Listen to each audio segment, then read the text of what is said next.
Kalau wayahnya kondangan kelihatan betul kayak orang kaya raya, toko emas jalan. Tapi wayahnya bansos cair, pura-pura miskin depan Pak RT. Maaf, betul ya. Itu kan mental subsidi. Padahal tangan di atas lebih baik dari tangan di bawah. Ekonomi sedang sulit. 2024 deflasi, 2025 deflasi. Kita lihat coba mall-mall sepi. Ada juga yang datang ke mall itu Rojali sama Rohana. Saya tuh baca di Detikcom, Rojali sama Rohana gitu. Nah gitu, Rojali rombongan jarang beli. Rohana rombongan hanya nanya. Ada nggak di sini? Ada ya. Keliling ya, nanya, nggak jadi beli kan gitu. Nah, kita memang dihadapkan dengan fenomena ini karena ngapa? Daya beli masyarakat.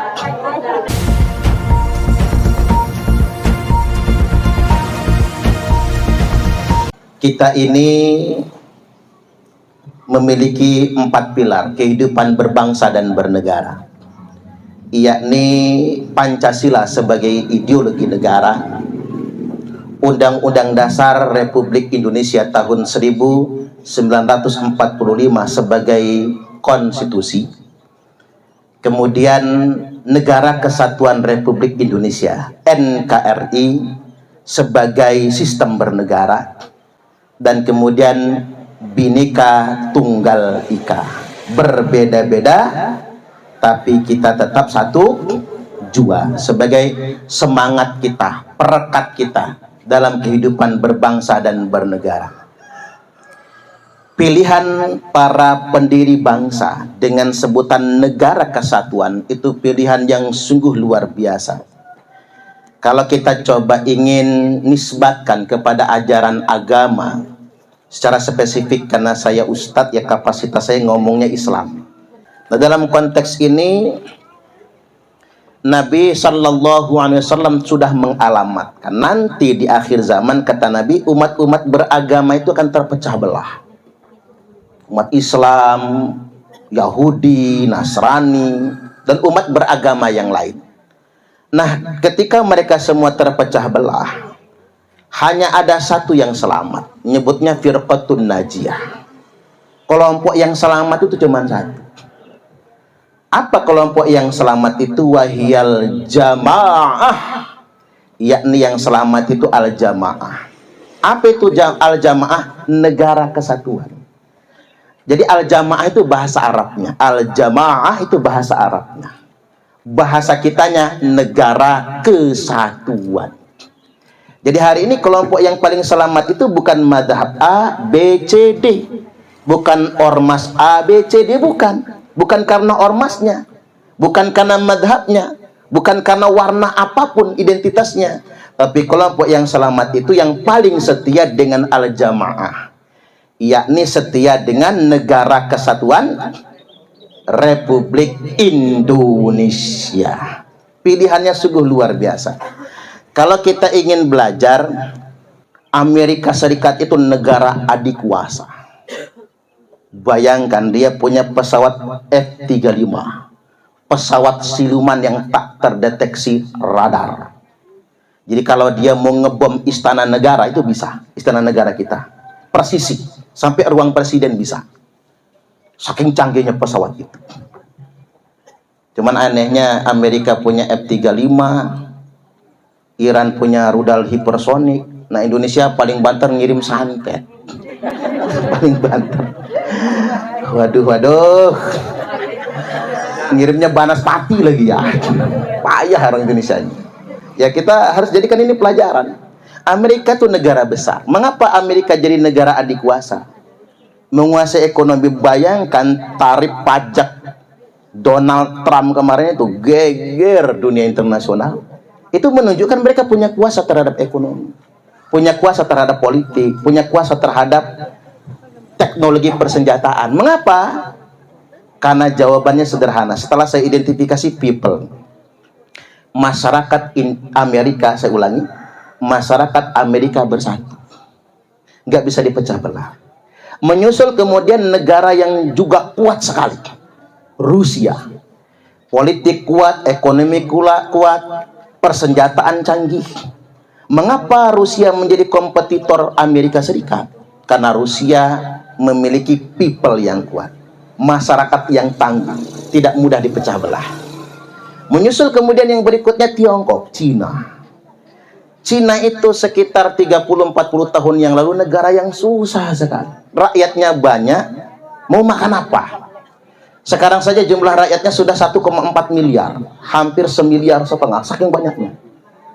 Tapi Cina mampu merubah beban demografinya. Jumlah penduduk yang terlalu banyak itu menjadi sebuah potensi. Akhirnya Cina dengan people-nya, dengan rakyatnya, dengan masyarakatnya menjadi negara besar. Amerika aja takut sekarang sama Cina itu. Teknologi persenjataannya, ekonominya, kemudian kecanggihan teknologinya, ketika diboikot oleh negara-negara Eropa, Cina menerbangkan satelit sendiri keluar angkasa, dan dengan teknologi Cina dia bisa mengoperasi medis dalam jarak 5.000 km. Dokternya di Bandar Lampung umpama, pasiennya di Papua itu bisa dioperasi, nggak meleset. Kalau kita masih pakai aji-ajian itu, nah dukun kita mah, dukun. Cina sudah pakai teknologi, kita masih dukun aja. Nah, saya coba ingin mengajak kita semua yuk berpikir jernih. Mengapa negara-negara itu maju? Kalau kita ingin analisis secara ilmiah dan sadar, karena people, masyarakatnya memang maju, masyarakatnya memang bersatu. Nah, di kita masih punya problem. Masyarakat kita ini masih mudah diadu domba. Masyarakat kita ini sulit bersatu. Dan saya mengidentifikasi Bapak Ibu, kalau dalam momen politik saja, sebagai hajatan NKRI ya, hajatan demokrasi, itu tipe pemilih kita sekarang kurangnya ada 3. Satu, ada pemilih ideologis, yakni memilih berdasarkan afiliasi ideologi. Ini ada baiknya, sulit disogok, tapi ada negatifnya, terlalu ideologi. Ini rentan menciptakan permusuhan. Padahal sebetulnya para politisi itu nggak ada yang ideologis amat. Pada akhirnya para politisi itu berkompromi, betul nggak kira-kira? Politik itu nggak ada yang benar-benar ideologis, yang ada tuh kompromistis.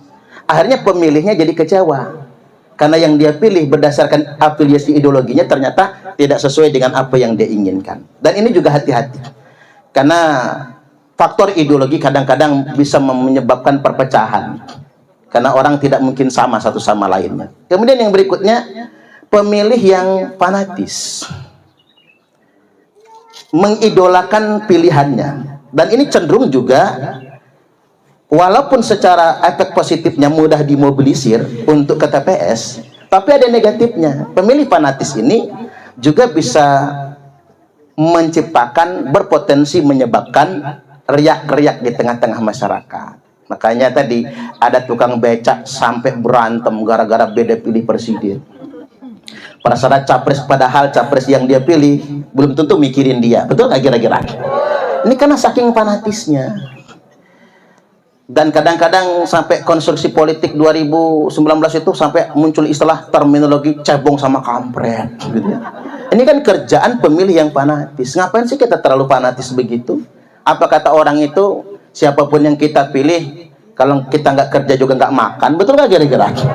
Ya kita jangan terlalu fanatis, ya dinetralisir lah yang terlalu ideologis, yang terlalu fanatis. Nah, tapi yang lebih bahaya lagi itu yang nomor 3, karena ini paling banyak, yakni rakyat yang menjadi peserta pemilih yang sangat pragmatis. Itulah yang menunjukkan partisipasi pemilu di Indonesia ini jauh lebih tinggi daripada negara maju. Di Amerika itu partisipasi tertingginya cuma 66,6%. Partisipasi pemilih itu. Karena mereka negara maju. Rusia, Cina, negara maju itu malah partisipasi pemilihnya rendah.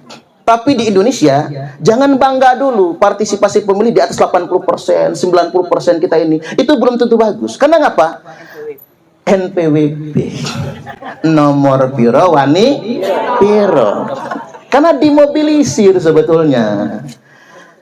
Dan saya heran, pragmatisme itu kan ya yang paling anget tentunya. Seandainya mau dikalkulasi berdasarkan pragmatisme yang sederhana, ini PIPWK ini kegiatannya setahun 12 kali. Kalau sekali kegiatan aja menghadirkan 100 peserta, jadi 1.200. 1.200 kali 5 tahun berarti 6.000. Kalau selama 5 tahun peserta PIPWK ini konsisten milih Bu Wiwi, udah nggak usah kampanye 2029 itu. Yakin menang beliau. Tepuk tangan dulu, Pak. Tapi masyarakat kita ini yang anget, yang dipilih itu nggak dilihat yang ngasih tahun kemarin, bulan kemarin, minggu kemarin, bahkan hari kemarin nggak dilihat. Yang dilihat yang ngasih tadi malam. Bahkan bukan tadi malam, yang tadi subuh. Siapa yang ngetok pintu waktu subuh, itu yang dicoblos. Makanya disebut dengan serangan fajar. Saking pragmatisme kita ini. Bahkan begini, Bapak Ibu, kita dihadapkan dengan anomali. Mumpung banyak ibu-ibu ya, ibu-ibu ini dikasih suaminya uang belanja 100.000 sehari, masih monyong mulutnya itu. Percayalah sama saya, masih monyong. Nggak cukup ini, Pak. Iya, semua mahal kan. Mending kalau terima kasih dibanting. Dapat apa 100.000?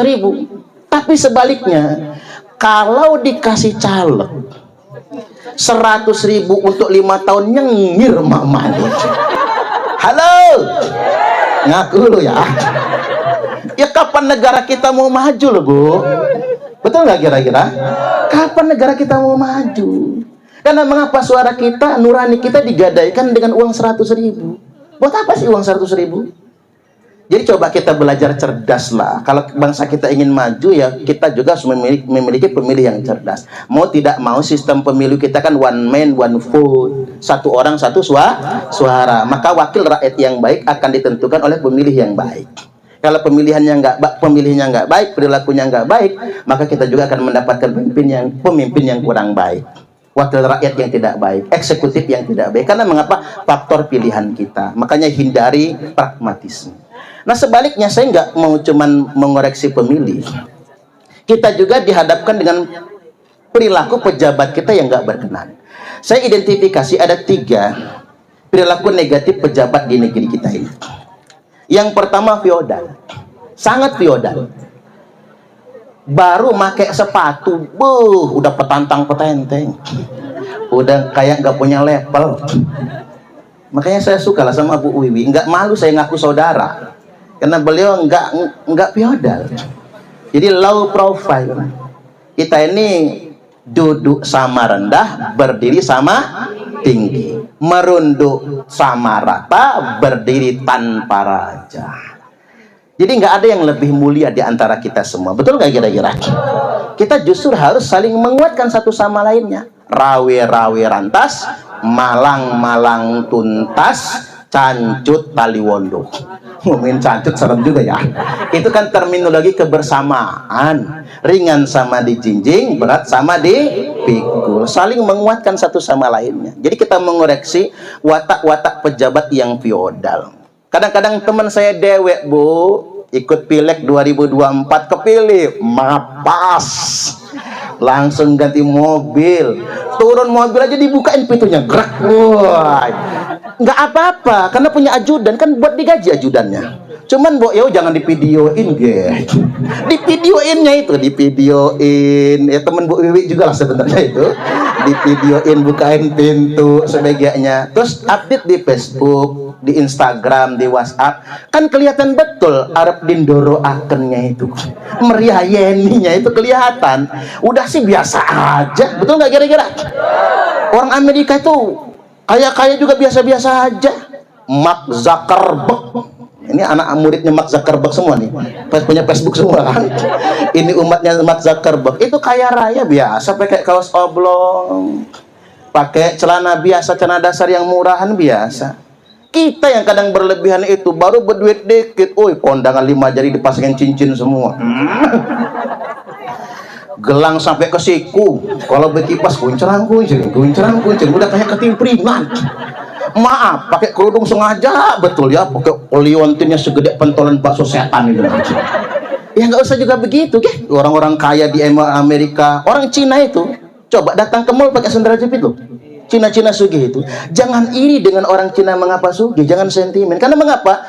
Mereka memang punya manajemen keuangan yang bagus, punya manajemen cash flow. Nah kita baru juga gaji honorer, ngumpulin duit dikit-dikit, begitu kekumpul beli iPhone. Lagunya tuh baru diangkat jadi pegawai P3K, ngeriditnya Avanza. Habis itu kayak yang lagi viral tuh, minta cerai sama lakinya. Kasihan lakinya. Ini kita dihadapkan dengan fenomena itu, besar pasak daripada tiang. Biar tekor asal kesohor. Kalau kata orang Palembang, kue putu buatan cek gaya, awak buntu banyak gaya. Enggak sampai biasa aja sih hidup ini. Yang kedua, pejabat kita ini cenderung koruptif. Kalau kata Nelson Mandela, banyak penjahat terpilih menjadi pejabat.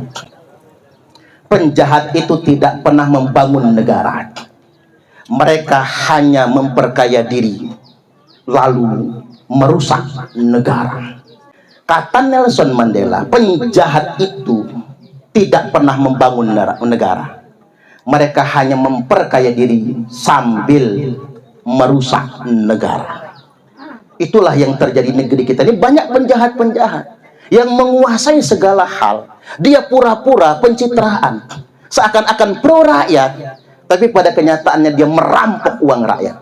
Maaf betul, yang tertangkap KPK itu cuman yang apes aja sebetulnya. Maaf betul, saya ngomong depan Bu Wiwi ini biar beliau terjaga terus ya, sampai jadi wali kota Bandar Lampung. Amin. Jangan lupa saya sama Kang Suheli jadi staf ahli ya. Jangan lupa itu. Kita dihadapkan dengan fenomena itu loh. Jadi hari ini bagaimana pembangunan ingin maju. Orang pikir itu, maaf ini bukan rahasia umum yang namanya proyek-proyek itu. Ya Pak ya. Jadi kalau orang mau tahu, 60% saja anggaran itu digunakan untuk membangun jalan. Udah bagus jalannya. Udah bagus jalannya. 60% aja juga banyak-banyak. Ini masalahnya Bapak Ibu, kurang dari situ. Makanya kualitas jalan nggak ada yang bagus. Karena mengapa? Penjahat menjadi pejabat. Nah, makanya saya usul kepada pemerintah itu program MBG, makan bergizi gratis itu, yang akan memakan anggaran paling sedikit 400 triliun setahun. Itu lebih baik ganti saja menjadi sekolah bebas biaya. Dari SD sampai perguruan tinggi kalau bisa, kayak di Norwegia. Buat naikin gaji guru. Gaji guru di Swedia 2 kali lipat gaji anggota dewan. Jadi kalau gaji anggota dewan 5 juta 10 juta, guru harus 10 sampai 20 juta. Cocok lah kira-kira.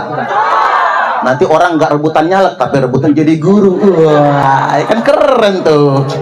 Harus begitu karena dengan uang yang ada. Soalnya begini Bapak Ibu, kalaupun nggak mau dijadikan sekolah gratis, 400 triliun itu kalau dibagi rata untuk semua provinsi, minimal satu provinsi dapat 10 triliun setahun. Lampung kalau dapat 10 triliun setahun, nggak ada jalan rusak, percayalah. Kemarin zaman Pak Arinal Junaidi Lampung viral gara-gara jalan rusak kan. Tapi gara-gara Lampung viral, Presiden Jokowi kunjung ke Lampung ngasih bantuan ke gubernur 800 miliar. Hanya 800 miliar, nggak nyampe 1 triliun. Pak Gubernur nyengir, saya pas di depan gubernur. Apa kata Gubernur Arinal Junaidi? Nggak apa-apa, saya dibully sejagat medsos. Yang penting kita dapat 800 miliar untuk bangun jalan. Apalagi dapat 10 triliun satu provinsi tiap tahun. Saya yakin Bapak Ibu nggak ada jalan jelek. Kalau nggak ada jalan jelek, pembangunan lancar, ekonomi juga tumbuh. Betul nggak kira-kira? Maka dari itu, untuk menghindari perilaku koruptif itu, hindari program-program yang hanya jadi bancakan saja sebetulnya. Dan bagian yang berikutnya, yang ketiga, saya identifikasi banyak pejabat kita ini hipokrit. Saking hipokritnya, Pak, munafiknya, itu makan kawan sendiri, menjegal kawan sendiri, menggunting dalam lipatan, menjadi duri dalam daging, menjadi bara dalam sekam. Makanya tadi mohon maaf betul, tanyalah sama Bu Wiwi, kalau momen pemilihan itu, musuh itu bukan beda partai, musuh itu kawan separtai dewe, betul nggak Bu? Makanya saya mengusulkan kepada pemerintah itu usul saya pengen pemilihan legislatif itu proporsional tertutup. Karena kalau proporsional tertutup mencegah sikut-sikutan antar teman dan juga mencegah money politik yang berlebihan, Bapak Ibu. Karena kalau proporsional terbuka semua caleg main duit. Ibu-ibu milih yang paling gede ngasihnya soalnya. Gocap 100, 200, 500. Itu malah merusak demokrasi. Makanya saya setujunya kayak zaman dulu lah, sistem proporsional tertutup. Kalau sistem proporsional tertutup, Bu Wiwi jadi terus pasti nomor 1 soalnya. Wong kader senior soalnya, ini penting. Kang Suheli jadi lagi karena kader partai soalnya. Jadi sedemikian rupa. Baik, terakhir, tapi jangan cuman menyalahkan pejabat.